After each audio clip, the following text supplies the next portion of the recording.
we're going to hear from Lucianne Walkowicz about how to find what you're not looking for, enabling discoveries in the time domain astronomy.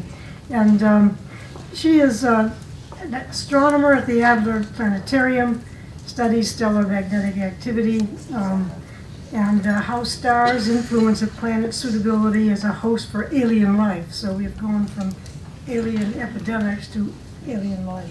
So Lucianne, thank you very much. Thank you so much, everybody, for your patience and for having me. Obviously, I work on something quite a bit different than many of you, but I've enjoyed hearing about everybody's research and their work today. I specifically, as Rita said in the introduction, work on how stars affect the chances for planets to have life or not. What I'm going to talk about today is something a little bit more philosophical, still to do with my research, but basically how we systematize serendipity, or how do we find things when we're not actually looking for them. And this is an increasingly important question in astronomy and astrophysics, and I definitely don't want to be on the internet right now. Thank you, Pew Guest. This is an increasingly important question in astrophysics for reasons that I'll explain. But first I wanted to start with a little bit of a lesson from history. This is Sidereus Nuncius, published by Galileo in 1610. You can tell that it's a scientific text because it has a coffee stain on it.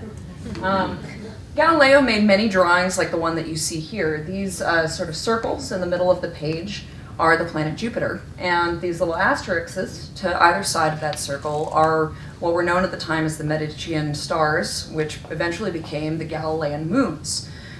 Here is what they look like today. No longer drawings in somebody's notebooks. These are the four very small, small moons, but large comparative to the rest of Jupiter's moons, that orbit around Jupiter and were first observed by Galileo.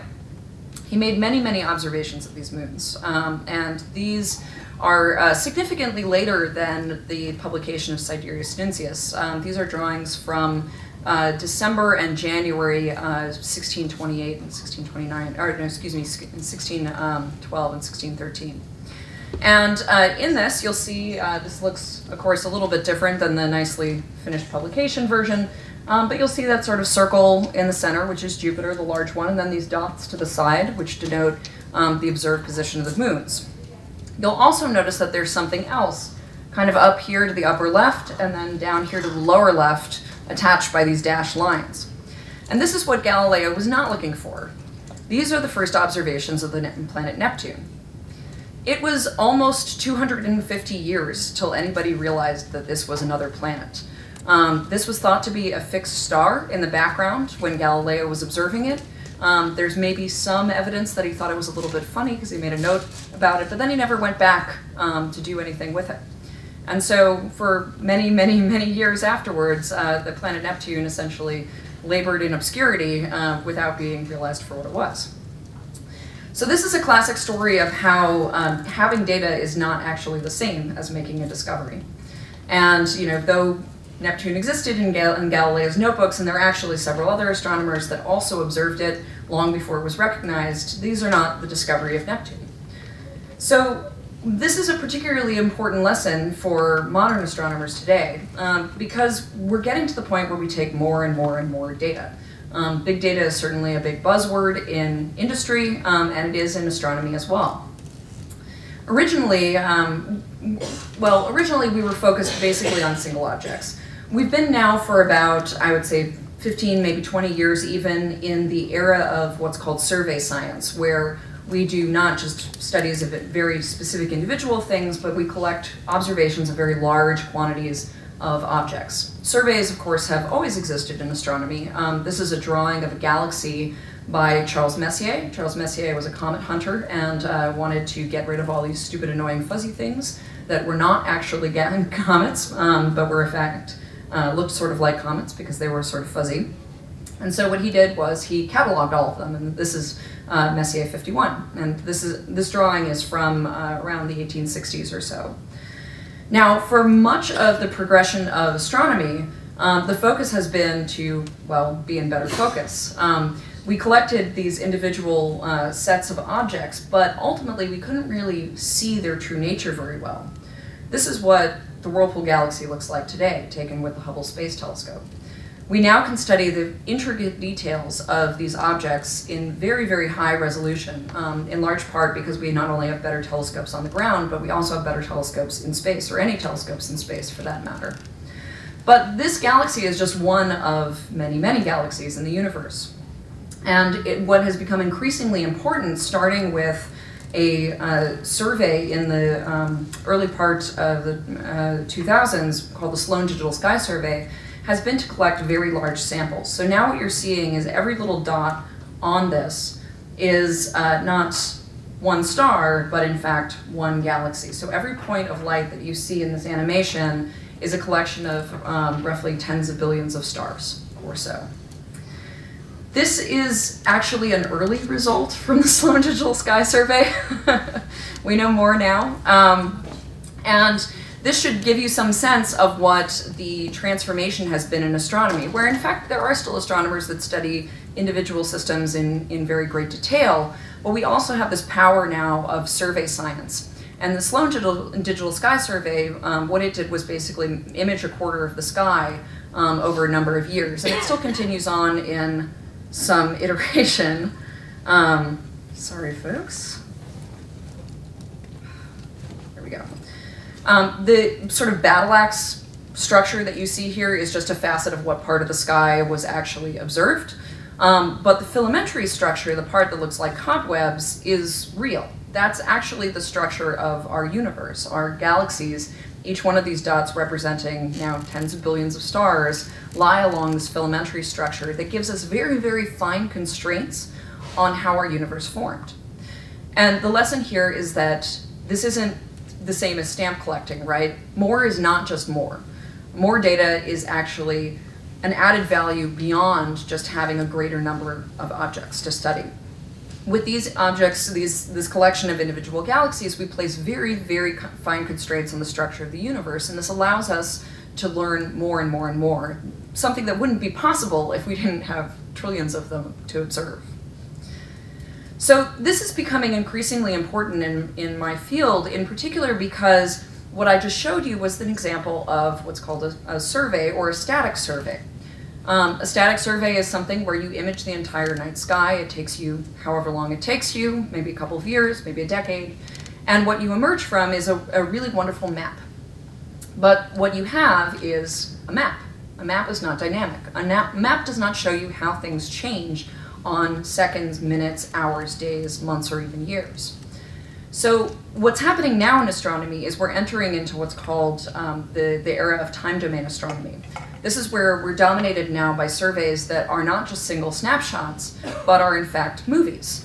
Albeit, low frame rate movies in many cases, but there have been examples over the past several years of many of these which have really transformed our knowledge of the universe, and one coming down the line that I think will be equally as transformative. So I'm going to highlight two projects that I work on.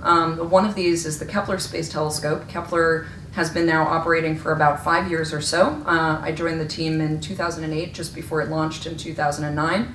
I certainly had absolutely no idea what was about to happen to our understanding of Earth's place in the universe, but I'll share that with you in a moment. And I'll also be speaking about the Large Synoptic Survey Telescope, which is shown down here on the lower right. This is a telescope that's being built now in Chile. It's actually just gotten cleared for construction this particular year, and so we're now actually building this wonderful building that you see here in this model. And this will really be the granddaddy of the next decade of astronomy here on Earth. The Large Synoptic Survey Telescope was basically the top priority for the entire astrophysics community during our last decadal survey, and it will be transformative, and I'll tell you why. So a little bit about the mission that currently really keeps most of my attention, which is NASA's Kepler mission. As I mentioned before, Kepler launched in 2009, and it had a very specific purpose. Kepler was a time domain survey, but it didn't actually sweep the entire night sky. It actually looked only in one little patch of sky, shown here as these little squares, sort of what we call the footprint, or where the detectors point on the sky. Just under the wing of the constellation of Cygnus, the Swan, and next to Lyra. That patch, for reference, is about as big as your hand, the palm of your hand, held at arm's length against the sky. So relatively speaking, that's a small part of the sky, right, if you imagine holding up your hand outside. But the reason that we looked at this one patch of sky was that it was actually a good representative for the rest of the sky. There's nothing special about it other than the fact that it had some stars in it and it wasn't so full of stars that it was too crowded. The goal was to look for planets, specifically planets that were small and in what we call the habitable zone around sun-like stars. This is where a planet receives enough light from its parent star that it might be able to be the right temperature to have liquid water on its surface. So this ties in, of course, to what all of you do, in that many people in my field of exoplanet astronomy are very motivated by the search for life, albeit life beyond planet Earth. So Kepler's time domain part of its mission was that it makes these very fine measurements of how stars vary in brightness with time. Very, very precise measurements. And it does so, in most cases, every 30 minutes or so on roughly 160,000 stars, which is still actually a small fraction of the stars that are in that patch of sky. And with some of them, we study with a slightly higher cadence of just a minute or so. Of course, the stars that we aim to look at, we're looking really for more or less perfect analogies to our own planetary system. And so most of the stars that Kepler looks at are stars like our sun. This is this is not an animation, this is a movie of our sun itself, so that you can appreciate what a very dynamic place our star is. Oh my God, all right. The goal, although what we are capable of seeing is these very fine variations caused by the dynamic magnetic phenomenon on the surface of the star, what we're actually looking for is something that I'm showing up here in the upper right as the transit of Venus, or the passage of planets across the face of their parent star where they block just a little bit of the light. Unfortunately, the sun is the only star for which we have these wonderful front row seats. So with other stars, we don't actually see these wonderful magnetic loops, or my job would be, I don't know, possibly easier and possibly a lot more complicated.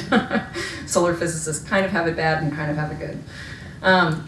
Instead, what we make is these measurements called light curves that show you how a star's brightness varies in time.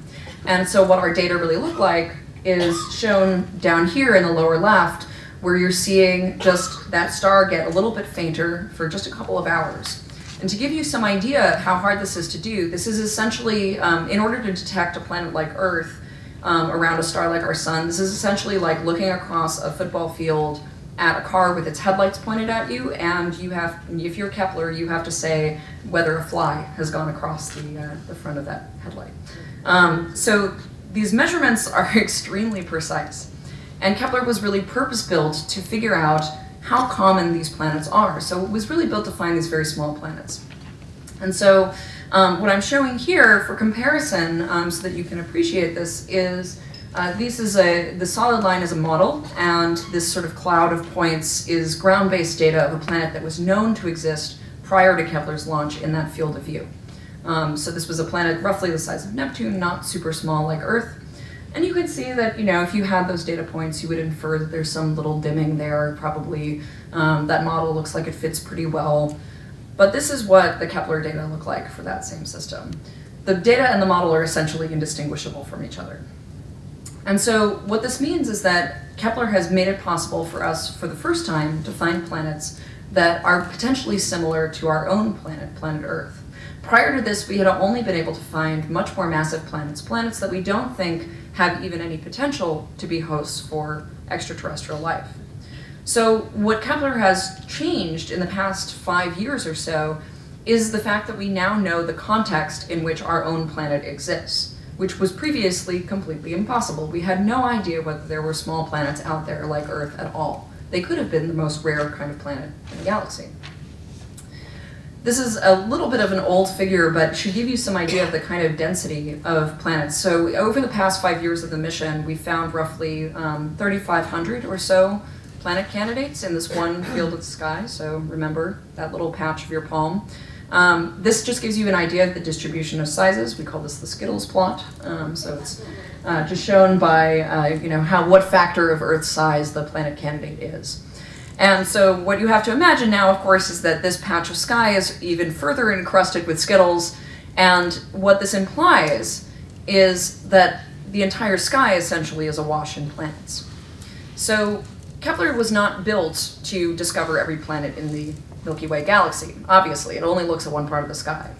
It was very much a statistical mission, one that was built to answer how common these planets are. And what we found after correcting for looking for that part of the sky, looking for what we were capable of detecting, is that actually planets that are small like Earth are likely to be the most common kind of planet that's out there. So this is very exciting, especially if you're motivated at all, like I am, by the discovery of life beyond our solar system.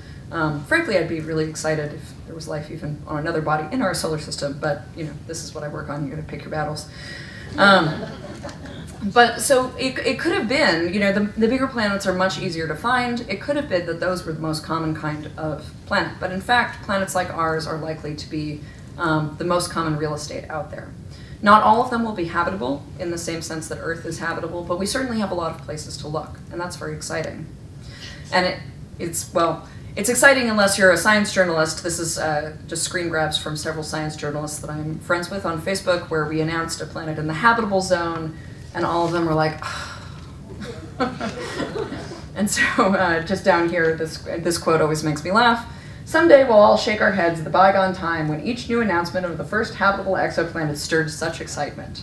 And Kenneth Chang, who's a writer for the New York Times, says, "You've beaten the rest of us to exoplanet curmudgeonry."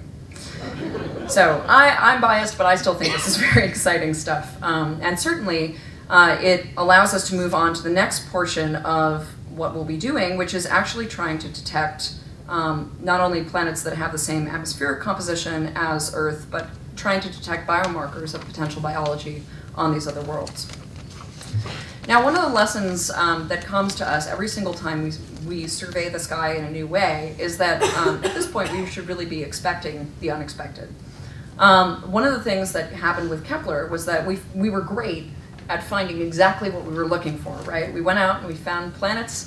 It was the job of the telescope. We found lots of planets, and that's wonderful. One of the other things that has come out of this is a huge infusion of energy into the entire field of stellar astrophysics, which, frankly, to borrow friends of one of my fellow stellar astrophysicist colleagues, had been something of a backwater in the United States up until about 5 years ago. And part of the reason is that we can study things like our own sun, analogs to our own sun in great detail, but we've also found really amazing things that are quite unexpected. So this is known as Kepler Object of Interest 54, or KOI 54. It is a very weird looking light curve, and I will show you why. Let me explain. What you're seeing along the x-axis is time, so this is about 3 months in the life of this particular stellar system, and you're just seeing brightness on the y-axis. To give you a reminder of the kind of signal that Kepler is looking for, I've put that stamp of what a planet transit looks like in the data down in the lower right. You can see that these two things look nothing like each other. There are these giant upward spikes that, previously we had no idea why something like this would happen. There's also, you'll notice the part of the blue line that looks sort of thick is actually oscillations in brightness, where the star is getting brighter, fainter, very quickly, and then these huge spikes. What this turned out to be, it was caught totally by accident by somebody who was looking through the Kepler data. And what it turned out to be is actually a bit of a fairly vanilla astrophysics situation, but kind of a weird system nonetheless. It's two stars that are individually pulsating, so on their own they would be getting brighter and fainter with time, and then they're orbiting each other in these very eccentric orbits where they come in close to each other and then they go away. Which means that as they pass by each other, their mutual gravity rings the other star. And so it makes them pulsate bigger, which is why you get these giant spikes. It's like the 90th and 91st mode. We're all like, okay, great. But to me, this was kind of an inspiring lesson from this particular mission, because for me, I look at this and I say, okay, so we found this by accident. There's, 150,000 light curves in Kepler. That's a lot of data, but it's not that much data. You can kind of flip through that, a couple people can flip through that, and you could potentially find something weird like this by eye. So what happens when you then enter into an era where there's actually too much data for you to look through by eye? And in fact, what happens if what you would like to do is to find something truly novel? What do you look for if you don't know what you're looking for? And this is a particularly apropos question that I think about with regards to the other project that I work on. So even though LSST is not built, I've been chair of one of our science collaborations on transient objects and variable stars, which basically means everything in space that goes bump in the night. I don't know why that's making me go backwards. I'm sorry, there are just ghosts in the computer today, everybody. I don't know why. So when LSST is operating, it will be surveying the entire night sky every few nights for about 10 years. Compare that with the roughly 10 years it took us to do an entire survey of the static night sky once in the previous decade. So what this means is that we'll now be generating a gigantic cosmic movie that shows us how everything in space, to a much greater depth than we've ever been able to see before, changes with time. If you're going to sample this night sky in an entirely new way and take an unprecedented amount of data of kind of a different quality than we've ever had before, it stands to reason that you would want to find something truly novel in that data. Of course, it will always be more than just having more data. With the previous examples from surveys, what we found is unprecedented constraints on the structure of the universe. But what if you want to actually find the things that are truly novel out there? Well, in the era in which you can't actually look through all of your data by eye, one of the main tools for doing this is machine learning. Some of you may use machine learning. I have a biologist friend who does. But if you're not familiar with it, I'll give you a little overview. So machine learning you're actually all intimately familiar with, whether you know it or not, because this is how companies decide how to advertise to you. If you would like some entertaining reading, you should go home and Google Target knows you're pregnant. There's is a wonderful article in the New York Times, wonderful for some definition of wonderful that includes scary, that will tell you all about how your patterns of buying are used to advertise more specifically to you. And it's by mining these very large data sets of consumers.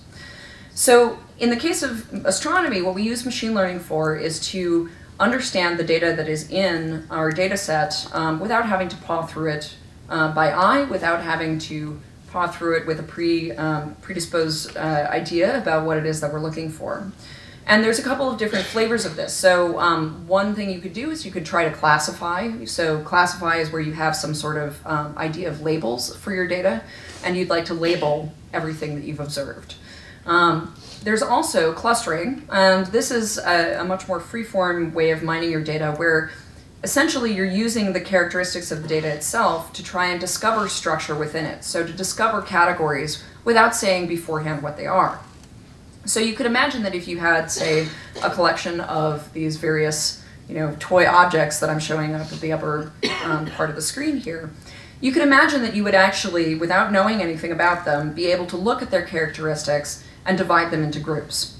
So you might say, okay, everything is shaped like a mouse is over here, everything that's sort of elongated is in the center, and everything that's sort of round goes on the right.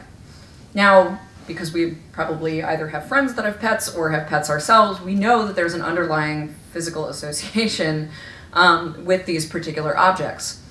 But this allows you to mine your data without saying in advance what it is that you're looking for. And you can do this as assigning labels like cat toys, dog toys, hamster toys, whatever you want to do, or you can actually just use the characteristics of the data itself to discover the categories that are present.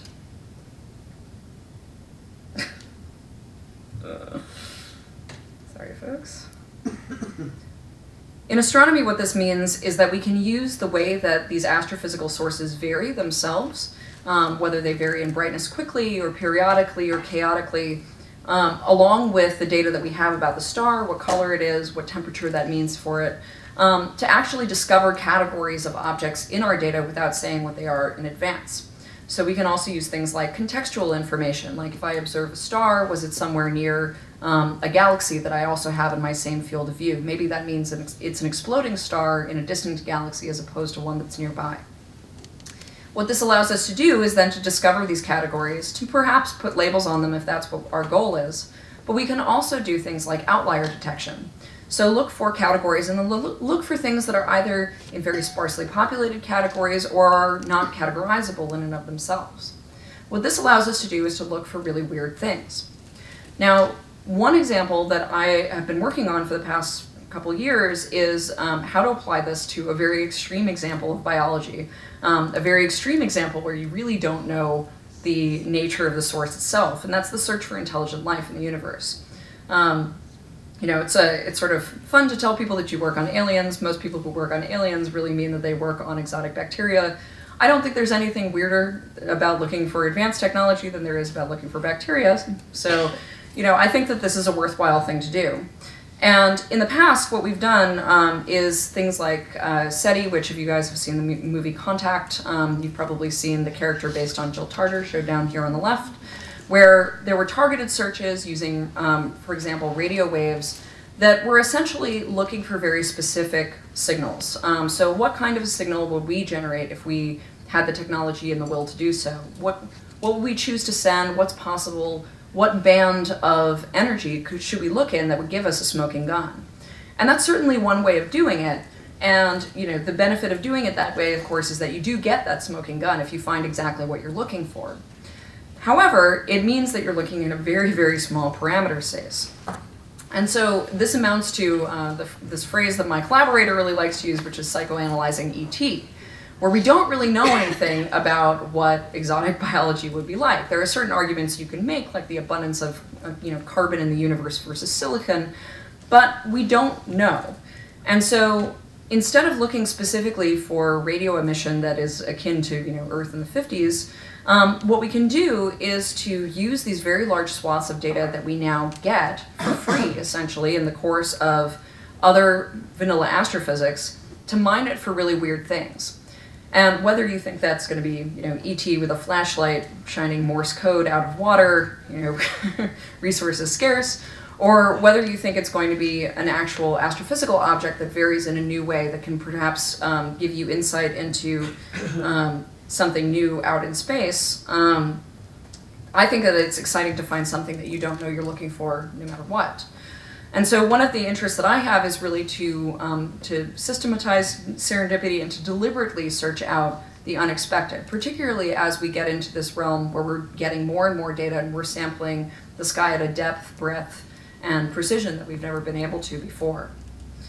So the way that I think that that this really ties into this issue that we've been talking about today about diversity in the sciences is in part that when we sample the sky in this way, when we get this very large data set from LSST, one of the things that's really significant about it is that it's entirely public immediately. There's no proprietary period.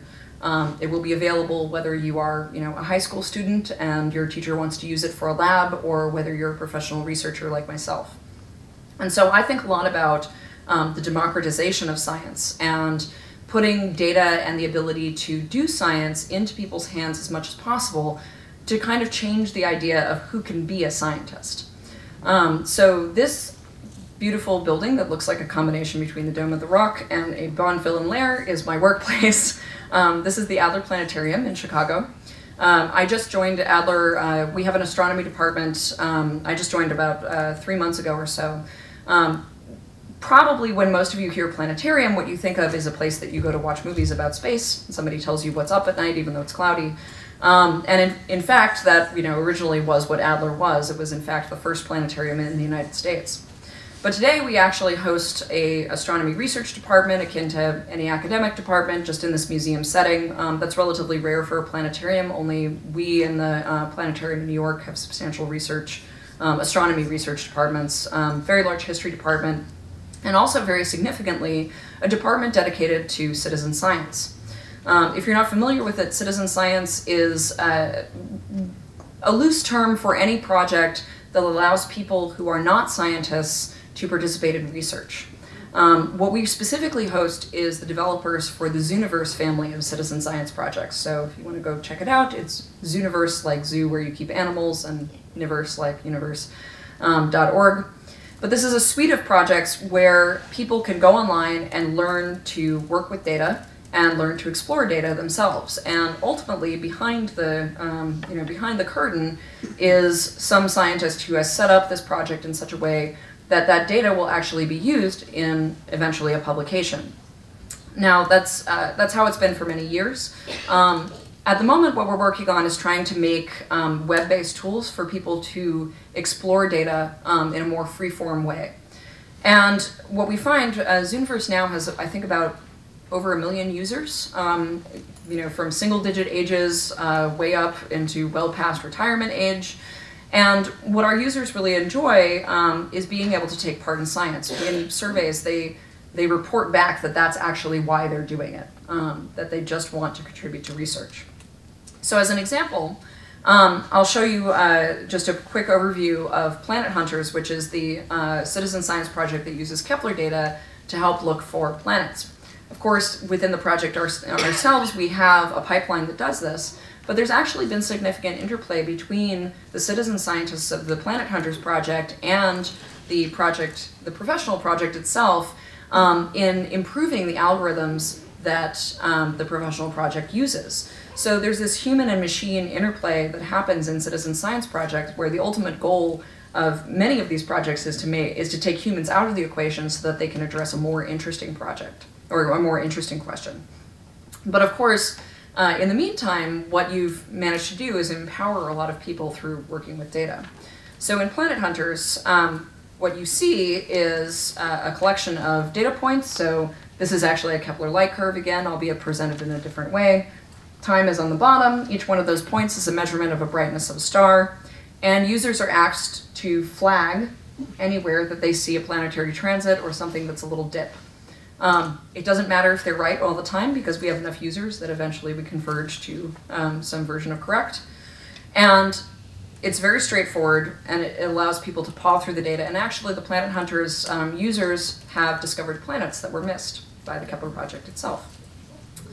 One of the other things that citizen scientists are great at doing is finding the unknown. So this is our talk section. This is just basically the discussion forums for Planet Hunters. And you'll notice here that lots of these light curves, I can't actually get to the Wi-Fi antenna without undoing the projection that we have worked so hard to achieve, and I'm so close to the end. Promise. You'll notice here that many of these have somewhat different morphologies from any of the things that I've showed you thus far. And what's wonderful here is that the people who are exploring this are not motivated by the report that they have to give back to their grant officer. They're motivated purely by the fact that they like looking through data.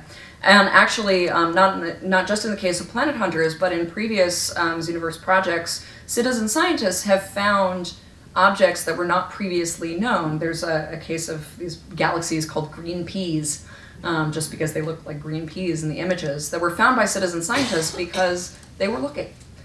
And what I think is incredibly empowering about having both this giant data stream and also really a sample of hungry minds with which to look for all of those weird things is that you really get people involved in being a part of exploring the universe.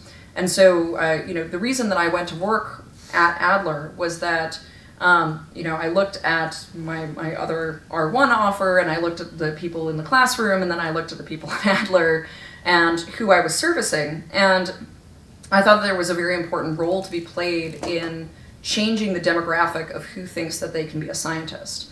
Whether it's at little kid level, whether it's teens, we have a big teen program, whether it's gender diversity or whether it's racial diversity. We have to change the idea of who a scientist is from that, top 20 image search where it all looks like Christopher Lloyd in Back to the Future. And it can't just be people that look like us either. We definitely have a huge problem with underrepresented minorities. And so, I'm really hoping that I think of astronomy as a real gateway science. Everybody kind of likes looking at the stars and thinking about space. Some people are afraid of space, but most people like thinking about space.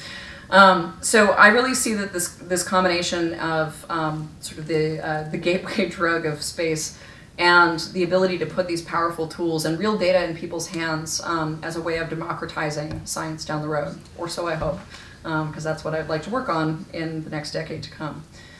So if even if you don't like space and you think it's terrifying, we actually have a remarkable number of projects. If you want to check them out at home, you are welcome to. Even though you're already scientists, I actually like doing the wildlife project myself because I get bored of stars after a while. But yeah, that's essentially what I work on, and I will let you all go to the reception. Thank you for your patience.